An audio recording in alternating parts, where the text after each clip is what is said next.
자, 그래도 또 지난 방송 못 보신 분들 계실지 모르니까 인사부터 한 말씀 해주시죠. 예, 전 뭐 저기 중천 선생님 사숙했던 사람이고요. 그 서양 철학 공부하다가 지금 이제 동양으로 넘어와서 우리 저 역사 그다음 중국 사상 특히 이제 공자 이쪽을 중심으로 그 공부를 하고 있고 그 중천 선생님하고는 특히 중 선생님 마지막 한 5년은 제가 거의 뭐 한 달에 두세 번씩 뵈면서 선생님한테 참 많은 가르침을 받았던 그런 인연으로 오늘 여기 나오게 됐습니다. 노노 등반학교 교장 이한우입니다.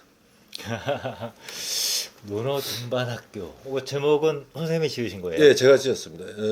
그 책을 제가 논어를 5년 만에 끝내고 나서 논어란 책은 이게 트레킹 하듯이 읽어서는 절대로 알 수 없는 책이다. 락 클라이밍 하듯이 체력을 길러가면서 락 클라이밍 하는 책이지 그냥 쑥 이렇게 지나면서 봐서는 절대로 자기 모습을 보여주지 않는다. 그래서 제가 이제 등반 학교라고 이름을 짓고 지금도 뭐 해마다 한 30명 정도씩 계속 그 등반을 도와주고 있습니다. 그래서 제가 이제 등반 가이드라 그러죠. 그래서 그렇게 같이 이제 하고 있습니다. 그거 재밌는 얘기네요. 오히려 가이드처럼 그 논어라고 하는 커다란 산을 이렇게도 올라가 보고 저렇게도 네, 올라가 맞습니다. 보고. 맞습니다. 예, 그래서 지금까지 이제 제가 저절로를 이제 스스로 그만두고 2016년에 그만두고 바로 이제 논어학교를 시작해서 지금 10기까지 한 200여 명 정도 이제 거의 중간에 나간 사람 빼고도 한 200여 명 정도가 했고요. 그 다음에 이제 그 중에 이제 이게 논어하고 주역도 제가 이제 그래서 고생을 많이 했죠. 주역을 공부해 보니까 논어를 그런 식으로 제대로 이해하지 않고서는 절대 주역을 알 수 없게 돼 있더라고요. 그렇기 때문에 그 다음에 보면 주역 얘기하는 사람들 중에 논어 모르고 하는 사람들은 제가 보면 100% 엉터리라고 자신 있게 얘기할 수가 있습니다. 그래서 논어하고 주역이 굉장히 이 연결이 돼 있는 책이기 때문에 논어를 한 사람들은 주역을 너무나 쉽게 공부합니다. 그래서 오늘도 사실은 이제 저녁 때 그 주역반이 있는데 거기도 주역반도 한 20여 명이 한 1년 반 코스로 이제 1년 벌써 반. 2기째입니다. 2기. 그러면 그 한 기수가 처음부터 끝까지 다 있는. 그러니까 이제 대체적으로 논어 한 분들이 이제 그 중에서 다는 아니고 그 중에서 난 주역을 하고 싶다 이러면 이제 주역을 해서 1년 반 코스로 하거나 아니면 대학연이 원문 강독 팀이 있습니다. 그래서 나는 이제 한문 공부를 좀 더 하겠다. 경사를 트레이닝을.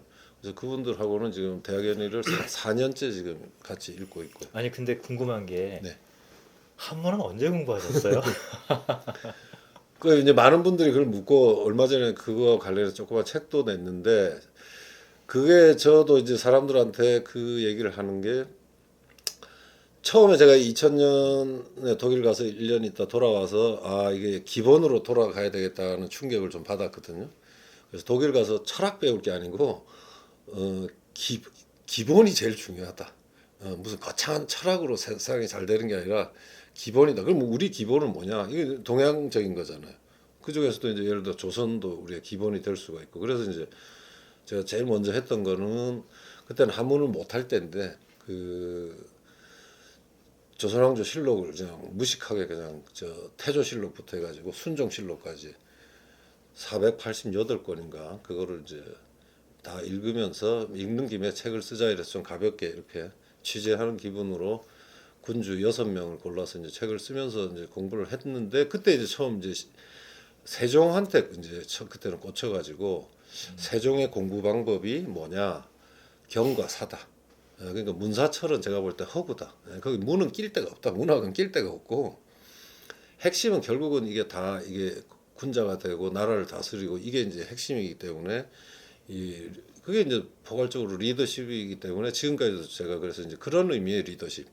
그러니까 이게 동양 사상이 갖고 있는 특히 육아가 갖고 있는 가장 강력한 힘은 리더십 이론이라는 거죠.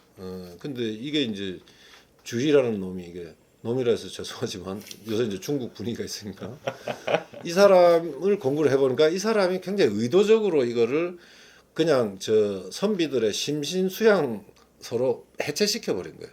임금의 관점을 취하지 못하고 다 이게 임금의 관점이었던 건데 그래서 이제 그런 부분을 복원하면서 해야 되겠다는 생각을 하고 있었는데 이제 2007년에 제가 그 작업을 마치고 나서 절감을 했죠. 아, 공부를 다시 해야 되겠다. 이 육아 공부를 다시 해야 되겠다. 이제 임금들이 우리 조선 임금들이 했던 것처럼 한번 해보자. 이런 식으로 하면서 첫 텍스트가 논어였습니다. 논어. 그래서 이제 논어인데 기존에 이제 뭐 아시겠지만 번역서나 이런 걸 읽어보면 무슨 말인지도 모르고 그냥 대충 번역해놓고 개똥철학 자기 그냥 뭐 에세이 하나 이게 이래가지고는 안 되거든요. 그래서 이제 제가 택했던 방법은 사실은 그 실록에 있는 논어 이야기를 실마리로 삼았습니다. 왜냐하면 그때 임금은 그렇다 치더라도 그 신하들은 한문의 대가들이잖아요.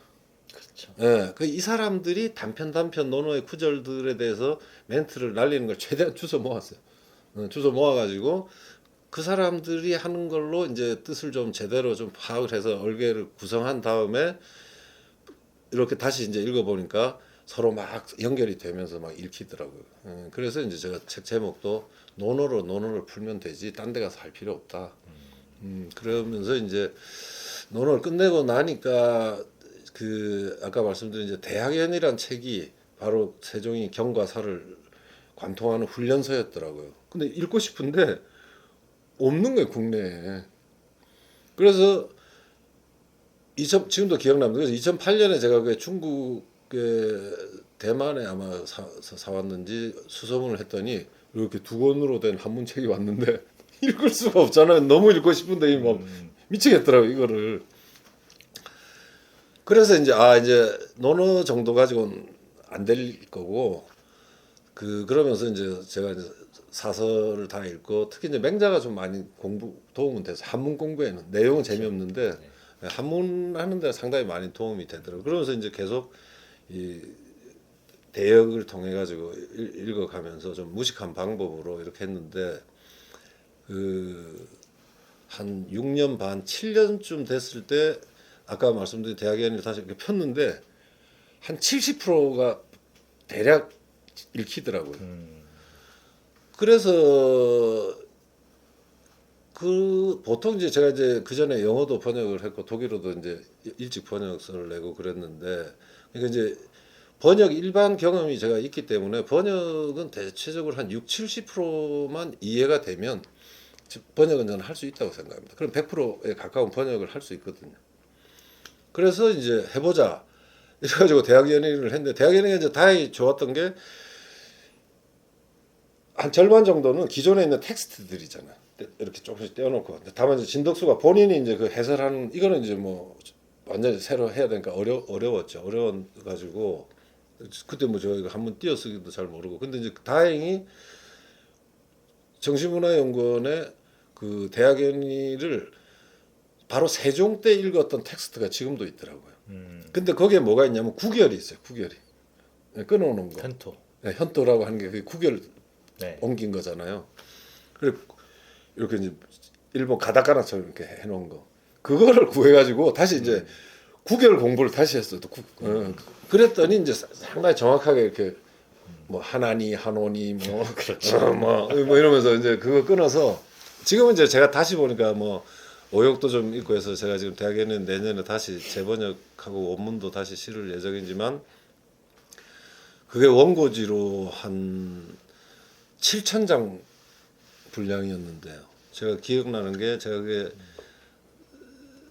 5월쯤에 2013년 5월쯤에 야 이거 해야 되겠다 하는데 이제 그다음부터 막 번역이 되니까 회사 막 갔다 오면 막 그냥 막 술 먹고도 막 한 거예요. 막 계속. 예, 그래서 그게 원고지 7,000장을 제가 6개월 반 만에 그냥 다 끝내버렸어요. 읽어가지고. 6개월 반 만에 7,000장을 쓰셨다고요?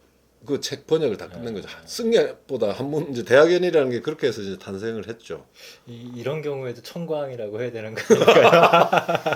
아니, 너무 좋았어요. 너무 좋았고 그 세종 시대의 엑기스로 들어간다는 느낌 있잖아요. 네. 이제 그건 사실 이제 해석학적 사고하고 똑같은 거죠. 그리고 제대로 그 엑기스로 들어가야 우리가 그 조상들을 제대로 만나는 거잖아요.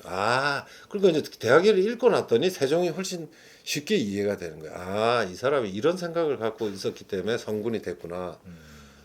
그런 어떤 기쁨 그건 뭐 이루 말할 수가 없었죠. 이제 그 다음부터 제가 이제 점점 그 방향으로 오게 된 거고, 그다음에 이제 대학연의에서 또 제가 부수적으로 배운 거는 유학 텍스트를 현실적으로 읽어내는 법.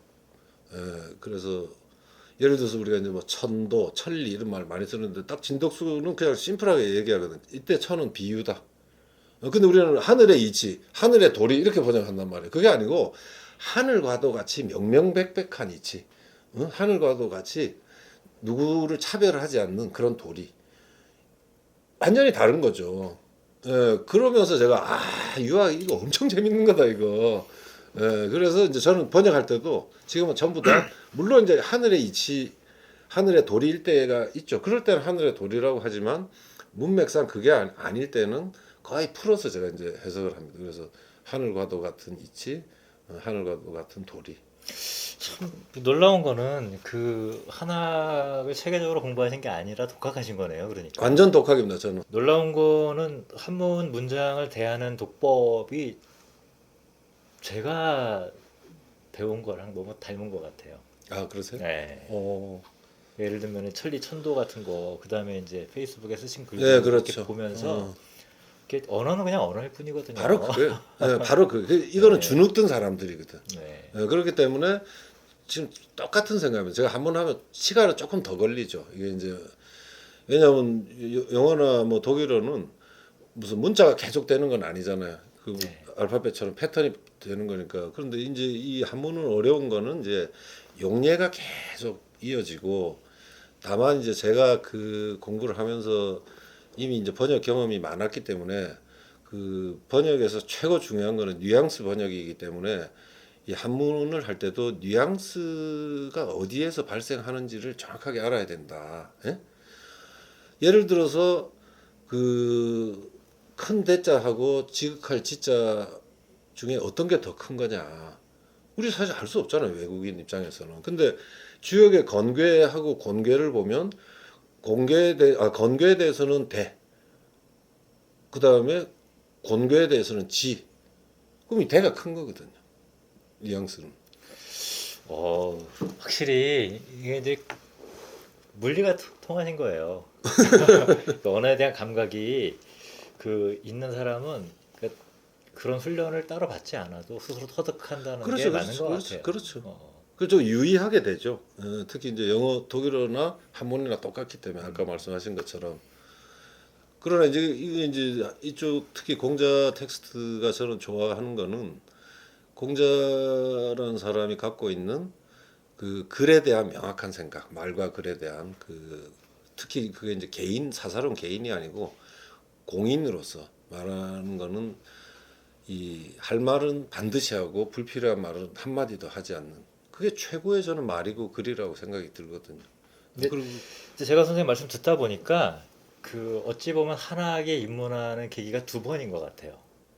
제가요? 네. 네. 첫 번째는 하필이면 동양 철학을 접하시면서 김충렬 선생님을 통해서 입문하셨다는 거. 그거죠. 그거 네. 중요하죠. 그래서 저는 부정적인 생각은 없었어요. 네. 요게 이제 어떤 면에서 다르다고 저는 느끼냐면 그 김충렬 선생님은 주자학자가 아니잖아요. 그렇죠. 네. 그러니까 한국에서 보통 동양 철학, 특히 유학을 전공한다라고 하는 건 거의 주자. 사실은 주자학도로서 시작되는 거잖아요. 그러면서 선생님도 다르시잖아요. 그래서 통하는 것 같아요. 이단적이니까. 아니 이단이 아니에요. 제가 볼 때 그게 이단이에요.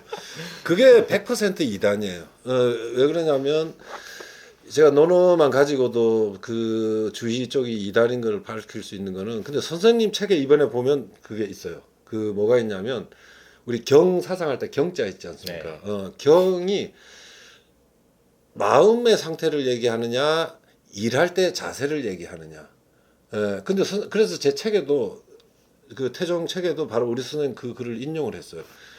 이 청나라 때 고정학자가 논어에 나오는 경자를 다 모아가지고 다 분석을 한 거예요. 그랬더니 20몇 개 중에 한 개 정도가 마음이고 거경할 때 거경한 마음을 가져놓고, 나머지 경사, 경에 일사자 쓰는 거, 이거 일할 때 삼가하라지 일을 공경하라는 게 아니거든요.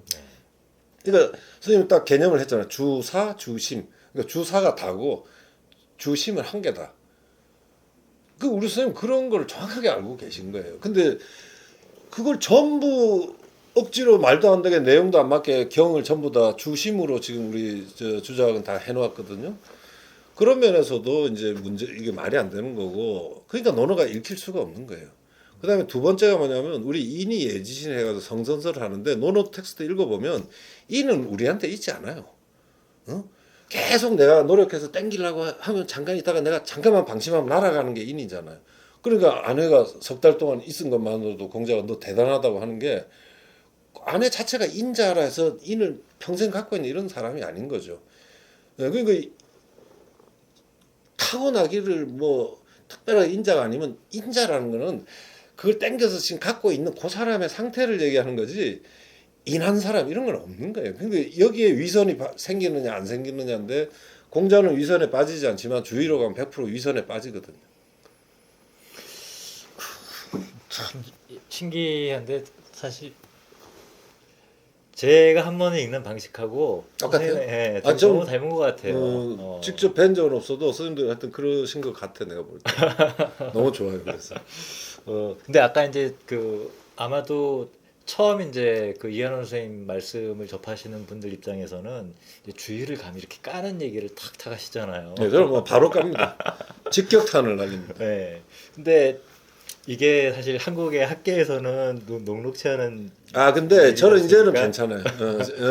선생님보다는 아마 제가 그 점에서 더 과격할 겁니다. 그래서 아마 선생님 보심이라는 오를 주신 것 같은데 그런데 이게 단순히 학파의 선택의 문제가 아니고 저는 이게 지금 우리나라 전체를 지배하는 아주 중대한 그 위선의 문화, 그 다음에 우리가 갖고 있는 에너지를 더 발산시킬 수 있는데 이게 억압하는 문화가 아니 문화라기보다 하나의 사상 독단이죠, 독단. 독단이라고 생각을 하기 때문에 저는 이걸 깨트리려고 지금 이제 계속 논어풀이를 하는 작업도 이제 그 연장선에 있거든요. 그래서 이제 말씀이 나오셨으니까 보면 이 공자란 사람이 결국은 이제 사리하고 사세 저는 이제 그걸로 일의 형세, 일의 이치 이렇게 이제 놓고 보면 이립이나 부록 30이나 40에서 이립하고 부록을 얘기한 거는 이립이라고 하는 게 바로 입기 입인이란 말이에요. 먼저 자기를 세우고 그 다음에 남을 세워주라는 거고 그때 세우는 거는 논어에서 입자는 100%다 예랑 연결이 되거든요. 그러니까 이래요. 그러니까 예로서 먼저 자기를 세우고 그 다음에 예로서 남도 세워주는 거. 이게 이제 리더십과 관련되는 거죠. 그게 30대 어느 정도 트레이닝이 되고 40이 돼서는 사물을 이치에 따라 보기 때문에 미혹되지 않아야 된다는 거고. 그러니까 어떻게 보면 3, 40대는 이치, 사리에 이렇게 예에 의해서 이렇게 되는 거라면 자 그럼 50의 지천명이 뭐냐? 이거 전부 헛소리라고 제가 볼 때는. 그때 말하는 천명이라고 하는 게 바로 제가 볼 때는 사세거든요. 일의 형세. 그러니까 일의 형세와 일의 이치 두 개를 잘 균형 있게 가져가도록 가르쳐 준 게 공자고 그러니까 주역에서도 가운데 중이 있고 발을 정이 있지 않습니까? 그러면 정이 바로 예거든요. 예. 일단은 바른 도리로 하지만 그러나 시츄에이션에 따라서는 그 사안에 맞는 권도를 발휘해야 된다. 그게 바로 중이라고. 그래서 사실은 선생님 호가 기가 막힌 거죠. 저 하늘과도 같은 큰 도리. 어진 도리 이거에 따라서 사안에 맞게 그 일을 뚫어가는 거 중. 근데 그 참 신기한 건요. 선생님이 지금 이렇게 뭐 일이 부록 지천명 그다음에 이제 발을 정자도 예를 개입시켜서 풀고 그럼 저는 그렇게 보죠. 이게 사실은 이제 물리가 통한 사람들이 한문을 풀어가는 방식이거든요. 사실 이게 되게 전통적인 방식이에요. 원래 그렇죠. 바로 그거예요. 네. 그러니까 이게 무슨 다른 게 아니고 이렇게 했어야 되는 거예요. 제가 볼 때는. 그리고 요즘 제가 유향이라는 사람의 서론을 이제 다시 공부하고 있는데 거기 그렇게 이미 다 쓰고 있어요. 근데 우리는 그거 모르는 거죠. 이게 참 확실히 이런 상황을 겪으면 저도 굉장히 이제 재밌어지는데 그렇죠. 아마 근데 이제 방송을 이 한번 본래 표현들에 익숙하지 않은 시청자분들은 이제 굉장히 이게 뜬구름 잡는 얘기를 근데 들을 수도 있어요. 근데 요 얘기를 들으면서 이제 제가 느끼는 건 뭐냐면 아 독학을 통해서 한문 세계에 들어간다라고 하더라도 제대로 된 이 실마리를 잡고 들어가면은 충분히 이해할 수 있다. 당연하죠. 그러니까 그게 사실은 이제 제가 말하는 해석학이라는 게 딴 게 아니고 해석학이 무슨 거창한 게 아니고 부분과 전체의 순환 관계잖아요. 그러니까 딴 데로 튀어가서 엉뚱한 사람 도움 받을 필요 없고 그 안에서 내가 정확하게 이해하고 다시 그 전체를 형성한 다음에 그 전체 속에서 다시 부분 처음에는 몰랐던 거 완전히 몰랐지만 지금은 이제 어느 정도 알게 된 부분으로 돌아오는 과정을 두세 번 반복하다 보면 전체와 부분의 관계가 정확하게 설정이 되거든요. 그러니까 그게 설정이 정확하게 돼야 아까 말씀드린 것처럼 이 단어의 뉘앙스도 확정이 된다고요. 적어도 논어 안에서는. 논어 안에서 일단 이 뉘앙스도 경험을 하고 또 다른 텍스트에서도 그런 경험을 하는데 그게 겹치면 이거는 좀 더 이제 일반화할 수 있는 거죠. 아까 대화 지혜 관계처럼. 근데 이제 어떤 텍스트는 보면 또 하지 않는 경우도 있단 말입니다. 그래서 철학이 이제 사상이 좋은 거는 문학하고 달리 문학은 막 좀 더 주관적이기 때문에 그 뉘앙스가 막 들쭉날쭉하지만 이건 굉장히 공자가 아주 일관되게 만들어 놓은 거기 때문에 거기서 사실 기본 그 뉘앙스나 단어의 그 저는 이제 그 단어라는 게 있으면 반드시 한 단어는 저는 아우라가 있다고 생각해요. 그러니까 그 아우라가 가는 범위가 어느 정도인지를 확정적으로 아느냐 모르느냐가 정확한 번역을 하는데 제일 중요하다고 생각을 하는데 그렇죠. 지금 뭐 번역해 놓은 것들 보면 뭐 이게 뭐 그냥 막 그냥 나오는 대로 그냥 응? 착할 선 하니까 네. 선을 착하다고 하는 거예요. 착할 선이 아니고 그건 굿이라고 굿 좋다는 뜻이에요. 그러니까 저는 이제 아무래도 선생님과는 달리 또 학교에 한쪽 계시니까. 다리가 또 학계에 걸쳐 있으니까. 근데 아까 이제 말씀을 듣다 보니까 그 주자학에 대한 평가, 네, 예, 평가 부분에서 이제 말씀을 가만히 들어보면은 이런 얘기이신 것 같아요.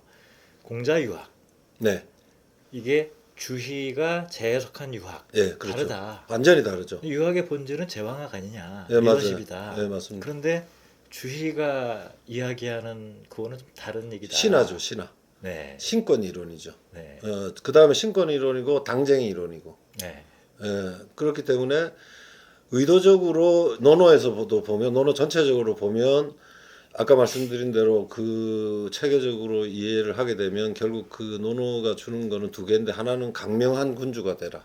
굳세고 눈 밝은 군주가 되라고 하는 강과 명에 대한 이론이고 두 번째는 그 지인 사람 알아보는 트레이닝이잖아요. 그 공야장.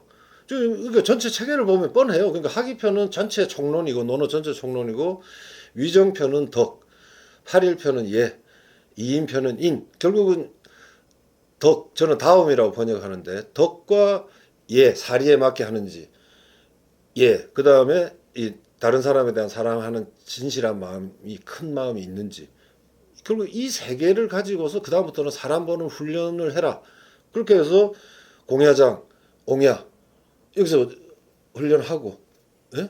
그 다음에 아주 절묘하게 이게 에디팅이 돼 있는 게 예를 들어서 태백편 태백편을 보면 이거는 이제 덕이 아니고 지덕이에요. 지덕.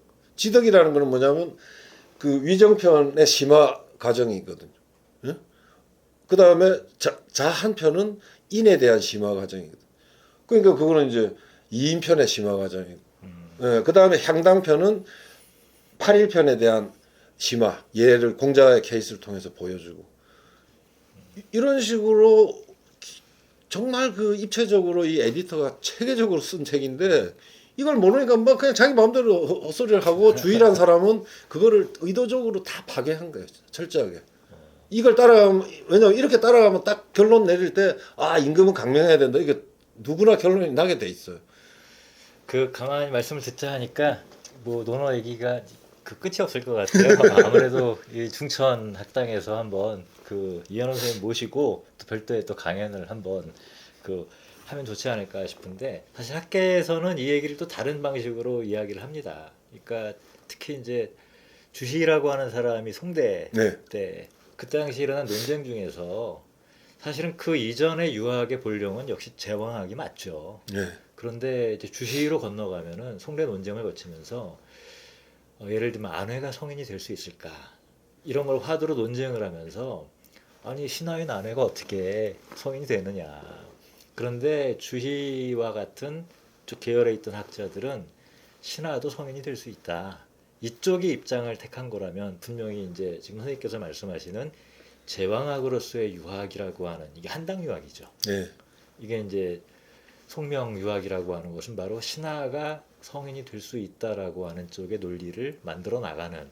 그래서 이제 이 유학을 서로 차이가 있다라고 얘기를 하는데 사실은 그 핵심을 선생님 나름대로의 방식으로 이제 지적하고 계신 거 같아요. 아니 그래서 저는 배척을 하지는 않습니다. 그게 뭐 잘못됐다 이런 얘기도 아니고 그런 해석도 의미가 있는데 문제는 뭐냐면 이게 우리나라에 건강하게 들어오지 않았다는 거죠. 특히 인조 반정으로 인해 가지고 바로 그 신권 이론이 장악을 해버렸어요. 근데 그게 이제 좀 줄여서 얘기를 하면 논어의 군군신신 부부자자 문제가 있는데 이것도 잘 보면 이 강조점이 부부자자에 있는 게 아니고 군군신신에 있는 거거든 공자는요. 근데 군군신신이 튼튼하려면 부부자자 못지않게 해야 된다고 해서 그걸 가지고 이렇게 비춘 거니까 이거 두 개를 이제 떼어서 보면 군신은 공의 영역이고 부자는 사의 영역이란 말이에요. 예? 근데 이 주인은 바로 사의 영역으로 이 군신 관계를 그냥 다 무력화시킨 거예요. 근데 이게 잘 가서 민주주의로 갔으면 모르겠는데 사실 우리 인조 반정이라는 거가 바로 그런 점에서 그 명분이 뭡니까? 그게 바로 네가 불효했기 때문에 광해군 네가 불효했기 때문에 신하인 우리가 임금도 바꿀 수 있다는 논리로 해서 지배를 했어요. 지배는 했는데 그 다음 문제는 뭐냐면 공이 없어져 버렸어요. 공이 없어져 버리니까 충의 영역, 공의 영역이 사라지니까 그 다음 이제 힘만 남는. 예? 말은 뭐 예학이 어떻고 하지만 힘만 남아가지고 한 250년, 300년이 지배해왔고 그렇게 황폐한 가운데 생겨난 게 뭐냐면 지금도 우리나라 사람들이 국가에 대한 헌신 이런 거 얘기하면 우습게 알잖아요. 저는 그게 그 근원적으로 뿌리를 거슬러 올라가면 거기에 있다고 생각합니다. 근데 만약에 중천 선생님이었다면 그거를 받아들이시겠냐고. 그러니까 제가 선생님이 이게 아까 예전에 지난번에도 말씀드렸지만 국가에 대한 명확한 의식을 갖고 계시고 시대에 대한 그 소명을 명확하게 갖고 계신 거 그다음에 아까 또 지적하신 것처럼 선생님은 저 한국역 거기서도 송유학의 문제점을 정확하게 얘기하시잖아요, 그죠? 그러니까 그게 저는 이제 좀 큰 주제가 돼야 된다. 그래서 이 파당이 아니고 어떻게 하면 공으로 더 큰 공을 구체화할 거냐 하는 고민의 재료로 제가 유학을 얘기하는 거지. 뭐 제가 무슨 공자가 뭐 지금 제가 뭐 그것도 아니고 그러나 우리 사회 지금 결여돼 있는 이걸 제가 먼저 봤고 이 부분을 해결하는데 서양 거보다는 이게 훨씬 구체적이고 좋다. 예? 그러니까 뭐 우리가 이제 마땅함도 이제 그런 거잖아요. 마땅함도 사실은 서양에서는 이제 정의 저스티스 해가지고 as a fairness 아니야. 근데 페어니스라는 거는 둘이 적당히 나누는 데서 생기는 거 타협하는 거지만은 이 의라고 하는 거는 그래서 저는 이제 다 마땅하다고 이제 옮기는데요. 뭐 의로움 이렇게도 안 옮기고 의롭다 이것도 좀 이상하잖아요. 그 뭐냐면 마땅하다는 거는 다 안다는 거예요. 아는데 안 하는 거예요. 왜? 욕심에 이끌려서. 몰라서 안 하는 게 아니고.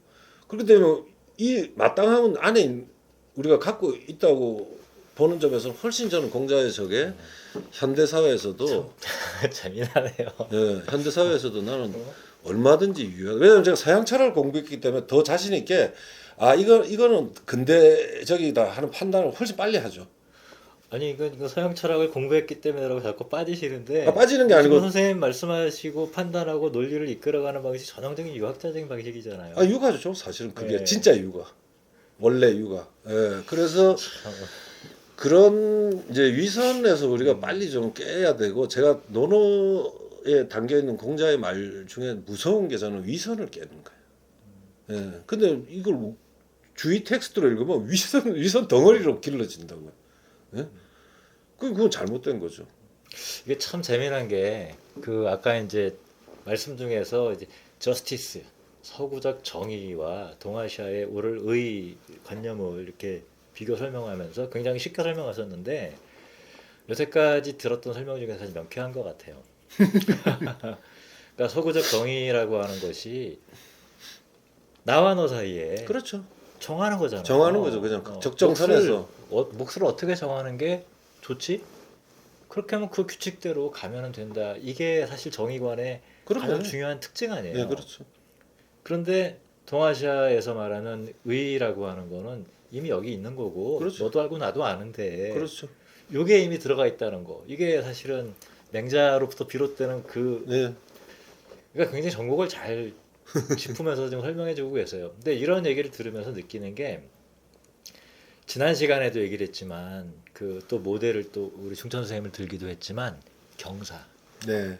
경이라고 하는 것하고 사라고 하는 것이 결코 분리될 수 없다. 그게 저는 핵심입니다. 오늘도 네. 오면서 이제 이 생각 저 생각 했지만 우리가 선생님한테 바로 선생님이 재발견되기 위해서도 바로 경과 사가 나란히 가야 되는 거잖아요. 근데 지금 우리는 이게 뭐 학제 편제 때문에 학제 때문에 그런 거라고 핑계를 댈 뿐인데 실제로 우리가 탐구해야 될 거는 경과 사로 살았던 사람들의 얘기를 역사학과에서는 겉모습만 빼내고 예, 또 동양 철학이나 한국 철학 하는 사람들은 실제 삶은 없고 사상만 쭉 빼내고 근데 그 두 개를 합친다고 해서 경사로 돌아가냐고요. 이거 안 된다고. 이거는 같이 들어가서 동시에 볼 때 보이는 거기 때문에 그러니까 선생님도 그런 작업을 이제 같이 많이 하셔야 되는 거예요. 어차피 이건 학교에서 기대할 수가 없거든요. 네, 그런 면에서 보면은 참 이런 책이 좀 독특하죠. 그죠. 저도 네. 그죠. 저 깜짝 놀랐어요. 그 중천 선생님이 모택동에 대해서 글을 쓰셨다. 저는 처음 사실 들어봤는데. 그리고 이거 보면 어느 정도까지 논하시냐면 결국 이제 모택동도 이제 저 초보 단계 유물론이죠. 그거가 이제 모택동이 또 어떻게 소화하고 한 거를 이제 설명을 하려면 어찌됐든 그걸 꿰뚫고 있어야 되는데 선생님 보니까 그쪽 그 서양 철학 쪽도 엄청 정확하게 깊게 이해하고 계시더라고요. 우선 거기서 일단 깜짝 놀랐고 이 모택동을 그 시절에 보시면서도 굉장히 그게 이제 바로 선생님한테 우리가 배워야 되는 건데 70년대 이게 하고 80년대 초 이때 주로 쓰셨잖아요. 그런데 그때 이념이 굉장히 지배할 때인데도 이 모택동에 빠지지도 않고 맹목적인 반공도 아니고 모택동 더욱이 이제 제가 이 책이 좋았던 거는 서양 애들 뭐 에드가 스노도 그러고 말만 전해도 그 해서 모택동의 이 어린 시절에 무슨 책을 읽어서 어떤 정신 세계를 가졌을 거다. 사실 이거는 제가 이번에 퇴종하면서 바로 이거 하려고 어떻게 보면 제가 고전 공부한 거거든요. 이걸 알아야 그걸 정확히 알아야 그 중에 어떤 말을 이 사람이 자주 쓰는 걸 통해서 어떤 영향을 받았다를 알아낼 거 아닙니까? 근데 우리 선생님 보니까 이때 모택동의 그 청년기를 정확하게 그렇게 하고 계신 거예요. 그러니까 깜짝 놀랄 정도가 아니고 이미 선생님 학문이 도대체 그때 어느 정도까지 가셨나 이런 생각이 들었어요. 진짜 사실 그 동양학을 공부한다 그러면은 사실 16세기 이후로는 모르게 되잖아요. 그게 잘못된 거죠. 그러니까. 그러면 아니 그러니까 그게 제일 잘못된 게 그건 아마 선생님도 그렇게 얘기하실 거예요. 야 우리가 왜 공부 왜 하니? 세상을 더 정확히 밝게 보려고 하는 건데 16세기 이후는 안 본다는 걸 스스로 이렇게 안대로 가리는 거 아니에요.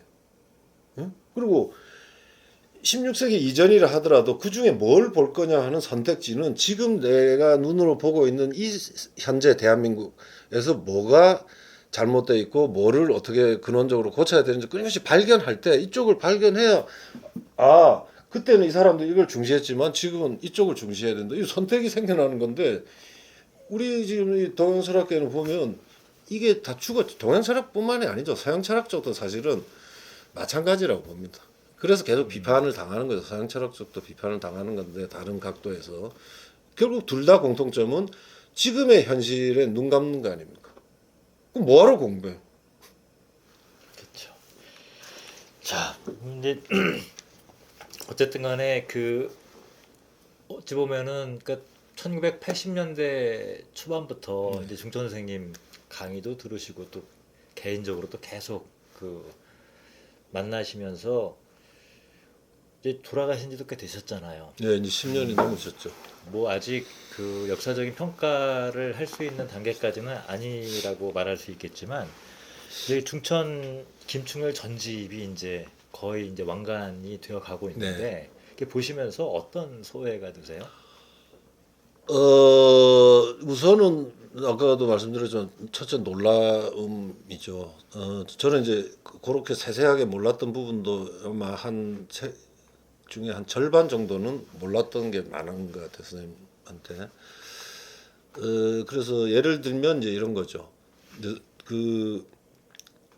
그때 고대 앞에서 선생님께서 그 이제 학교 고대 그만두시고 나서 고대 앞에서 그 예문서원에서 아마 그 공간을 제공해 가지고 일반인 상대로 이 주역 강의를 하신 적이 있습니다. 그래서 네. 그때 제가 첫 강의부터 해 가지고 그때 뭐 전혀 제가 그런 거 모를 때인데 첫 강의부터 해 가지고 한 대여섯 번 이제 시간 날 때마다 가서 이제 들었던 기억이 있습니다. 근데 그때는 사실 별 기억은 없고 그 딱 한 말씀이 기억이 나는 게 주역은 어머니의 생각, 어머니 같은 사상이다.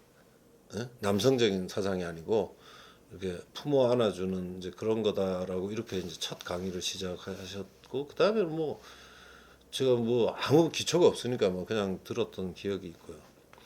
근데 왜냐하면 지금 제 주역과 관련된 얘기를 하려고 그러는데 그 다음에 이 한국 역사 어딘가에 보면 전집 중에 이 주역에 대해서 이제 쭉 기초적인 거를 설명을 하시는 게 쭉 있어요. 근데 저는 뭐 많이 그 지금 공부하는 입장에서는 공감을 하면서도 그 대부분 보면 이제 선생님이 어떤 깨우침 얘기보다는 그 중국에 있는 학자들 얘기를 이제 간접 소개하는 형식으로 이렇게 하고 있어서 선생님 주역이 어느 정도셨을까 이제 이런 게 좀 궁금했습니다. 왜냐하면 이제 그때 참 강의 중에 이런 게 하나가 있었어요.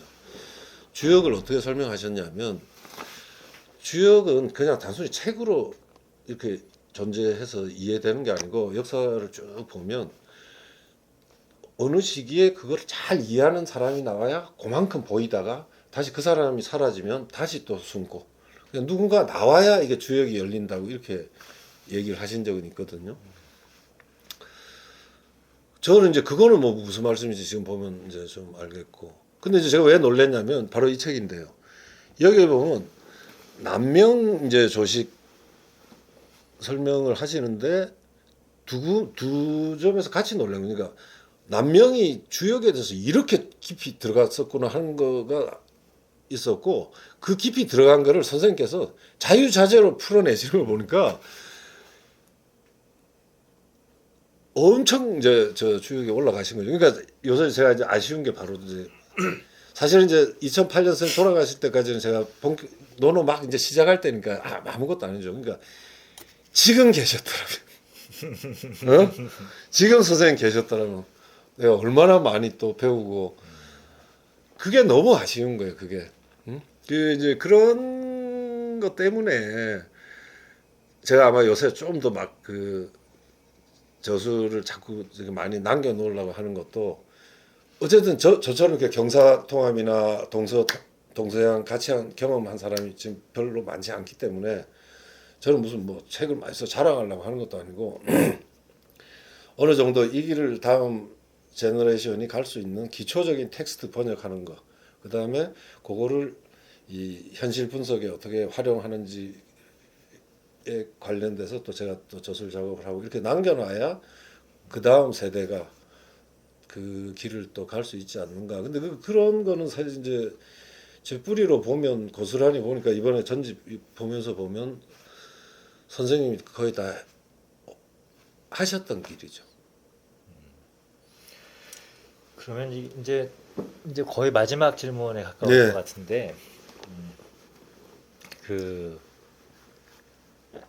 오랫동안 언론인으로서 또 현실과 살아시면서 근데 다시 결국은 이 동양학 쪽으로 돌아왔다. 예.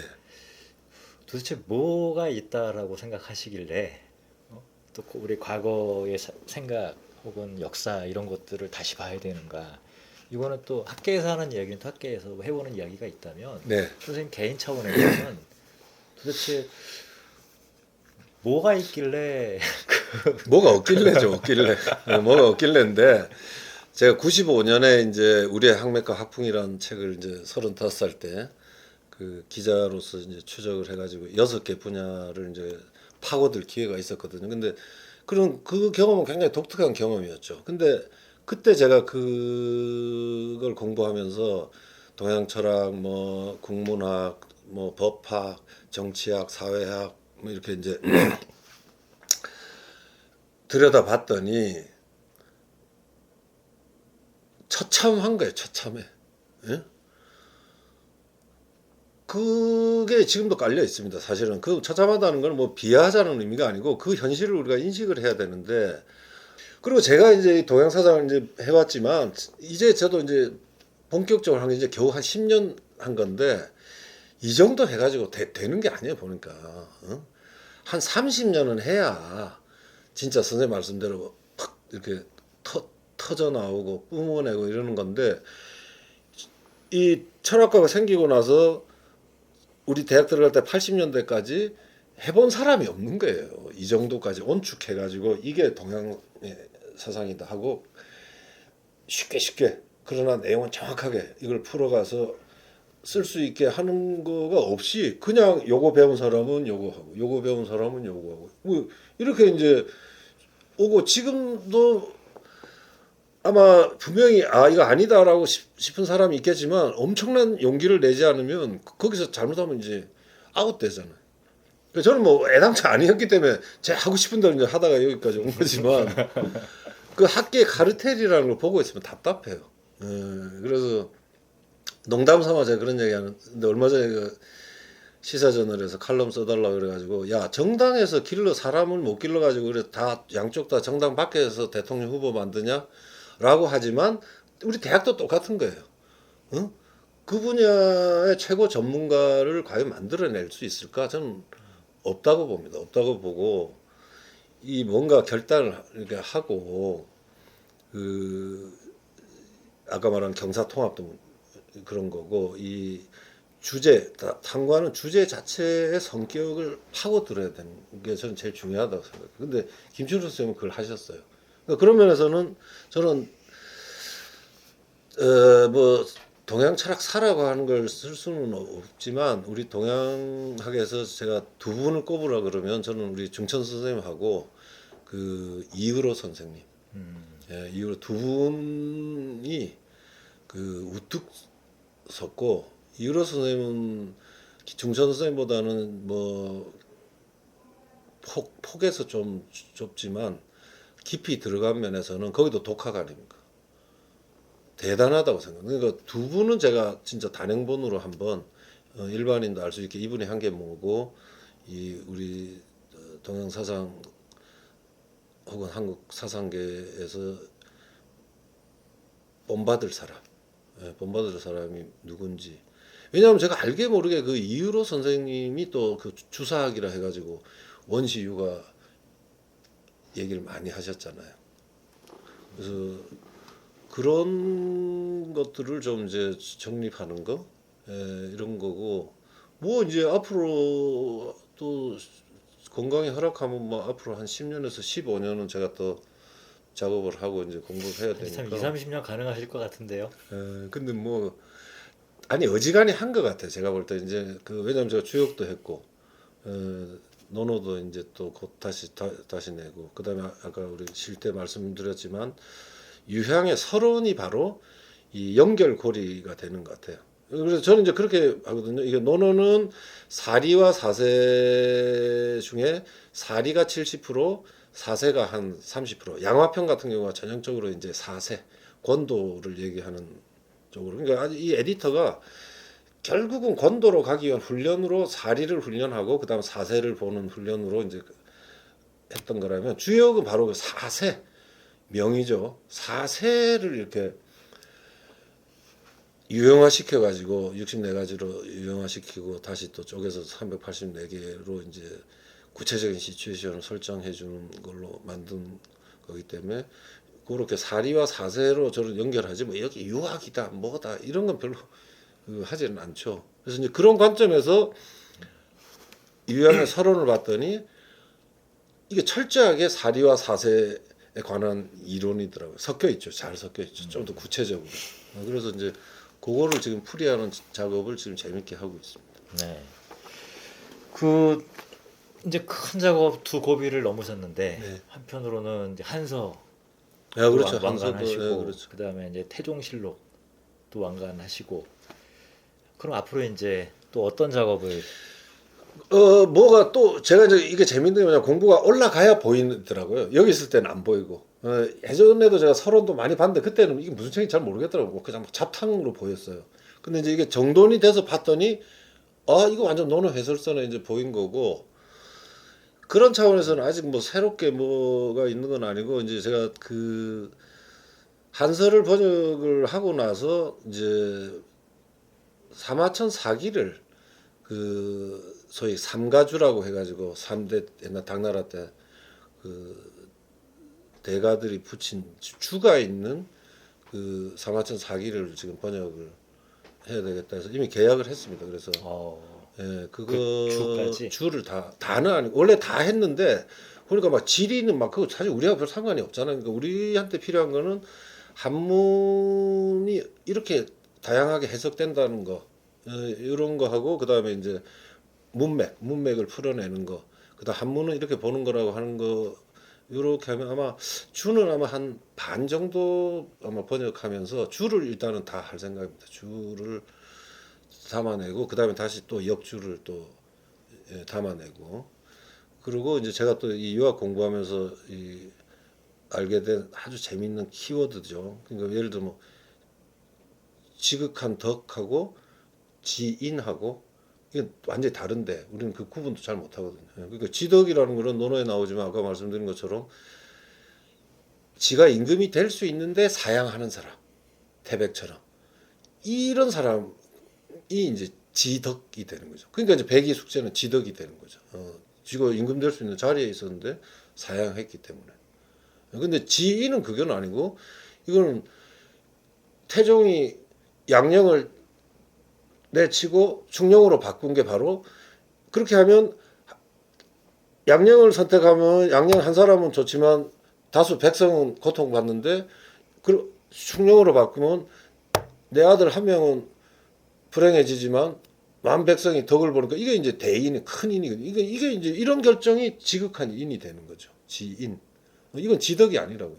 그러니까 그런 개념들을 제가 이제 계속 공부를 하면서 누적이 돼 있기 때문에 그런 것들을 갖고서 이제 다시 보면 사마천은 그거 다 알고 있어요. 정확하게 쓰고 있어요. 응? 기가 막힌 게. 그래서 이제 그런 것들은 이제 제주로 역자주로 또 이제 같이 공부한 거가 가미가 돼서 원주하고 역주를 이제 섞어서 내년 지금 사실은 한 반쯤 했습니다. 반쯤 했는데 내년까지 작업하면 아마 내후년 말이면 아마 다 나오지 않을까. 그래서 제일 큰 거는 지금 이제 사마천 사기죠. 참 그 앞에 지난 세 번째 시간에도 같은 얘기를 했지만 사실 이 한학을 한다라고 하는 게 책을 읽는 능력이 아니라 그렇죠. 지금 말씀하신 것처럼 그 용어를 어떤 상황에다가 적용하느냐 적용하면서 표현을 쓰는 게 진짜 그게 물리가 섰다라고 그렇죠. 보통 저는 이제 얘기가 그거는 사실 서양 철학도 있는데 마찬가지 아닙니까? 서양 철학도 그 영어를 정확하게 쓸 줄 아는 게 이제 되는데 우리는 서양 철학도 그렇게 안 했죠. 근데 저는 서양 철학 할 때부터 그랬어요. 서양 철학 할 때부터 야 무슨 뭐 특수화 보편이라 그러는데 그 보편이 뭐냐? 그게 중세까지는 신이고 중세 이후에는 국가다. 그냥 의례적인 게 아니라 선생님 이 전집 진짜 꼼꼼히 보시면 선생님 그건 현실에 다 있어요. 그리고 그 용어 사용이 너무 정확해. 정말로. 그게 놀라운 거죠. 주역 같은 것도 보면 그 임금과 신하가 일하는 거는 이와 간이잖아요. 그래서 그 번잡한 거를 제어해서 심플하게 만든 심플리케이션이 이게 주역의 아주 이제 핵심 저건데 선생님 그냥 자유자재로 쓰고 계세요. 그 수로로. 근데 우리 이제 사람들은 모르니까 이게 뭔 소리인데 저는 이제 알고 나서 보니까 깜짝 놀라는 거예요. 선생님 그냥 그 핵심 다 알고 계신 거죠. 근데 그 한 가지는 수정하셔야 될 것 같아요, 선생님. 그 경사가 정형하고 시문은 잡이다 이렇게 아까 말씀하셨는데 그 중천 선생님은 또 시문을 가지고 유희를 하시기도 하셨잖아요. 그게 이제 제가 선생님하고는 다른 겁니다. 그러니까 저는 유불선에는 관심이 없어요. 저는 유해만 관심이 있지. 그 불선 이쪽은 관심이 없고 선생님하고는 그런 면에서 저는 좀 편안하게 자랐잖아요. 뭐 가난의 고통도 어릴 때 잠깐 있었지만 선생님처럼 전쟁을 겪고 이게 근데 선생님 그때 그 글들을 보면 너무 마음 아파요. 그랬기 때문에 이제 아마 선생님도 저 불, 선, 죽음. 근데 저는 사실 사람들이 좀 웃겠지만 전 지금까지 단 한 번도 자살을 생각해 본 적이 없어요. 그런 게 없어요, 저는. 그러다 보니까 좀 재미도 없고 대신에 저는 이제 제가 책임처럼 공적인 영역을 고민하는 거 대신 사적인 거 제가 알아서 하는 거죠. 그러니까 뭐 그러다 보니까 아마 문학 뭐 이런 거를 좀 사사롭게 여기는 거지 제가 비하하는 건 아니고 그냥 제 스타일일 뿐이죠. 네, 맞습니다. 진짜 불교 선을 얘기하고 그런다라고 하는 게 전통 사회를 살았던 사람들의 삶이 사실 바로 그거죠. 각박하잖아요. 너무 마음 아픈 거죠. 네. 사실은 굉장히 마음 아픈 거죠. 현대인들이 겪어보지 못한 이 생산력이 굉장히 낮은 단계에서의 그 척박한 삶을 바탕으로 거기서 이제 지적인 각성을 네. 가진 사람들 얼마나 힘들었겠어요. 그렇죠.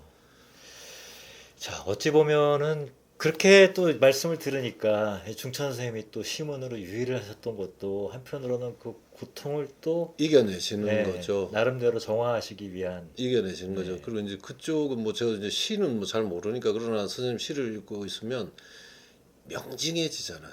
맑아지지.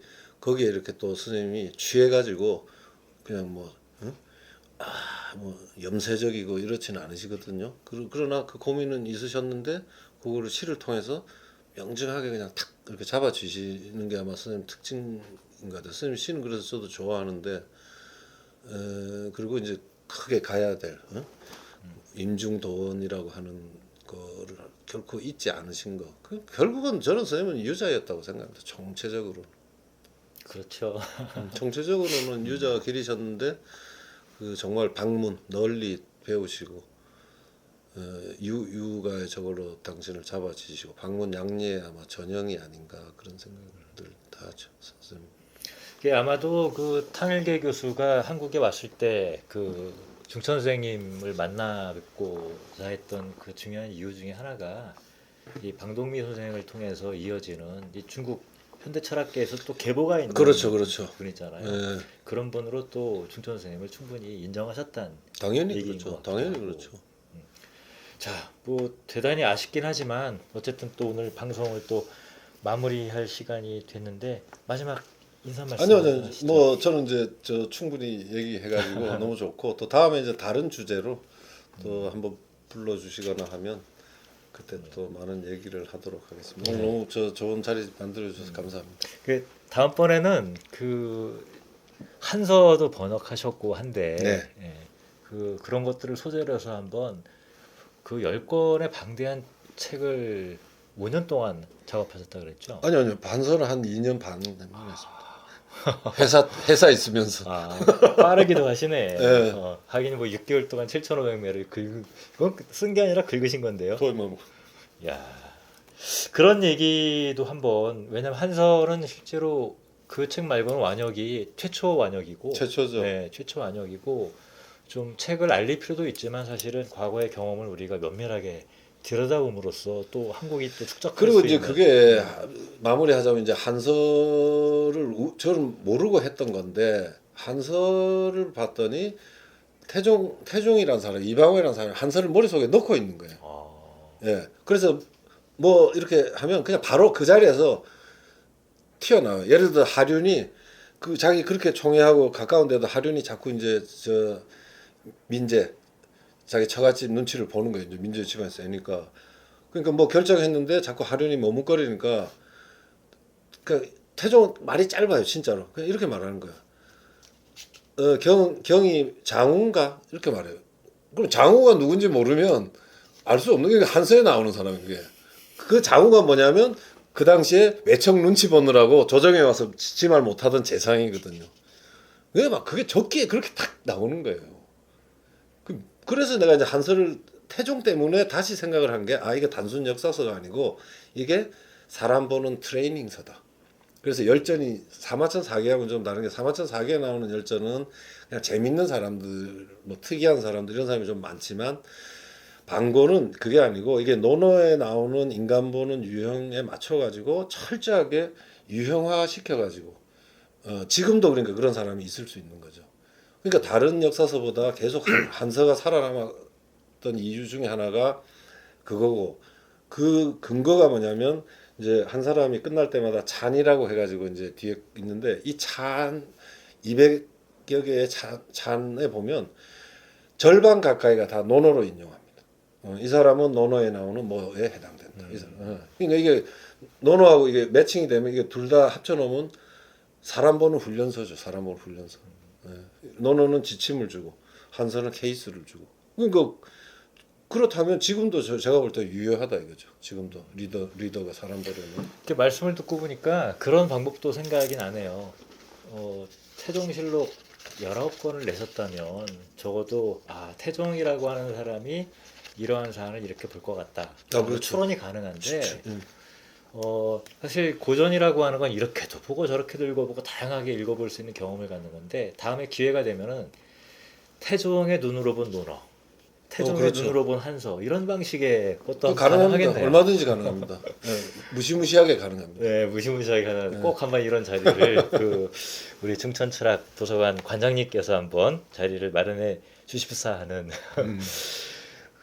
그런 다짐과 기대를 마지막으로 오늘 충천 선생님을 기념하는 2022년 충천학당 인문 토크 마치도록 하겠습니다. 선생님 오늘 고생하셨습니다. 아닙니다. 감사합니다. 네, 시청자 여러분 다음 시간에 뵙겠습니다.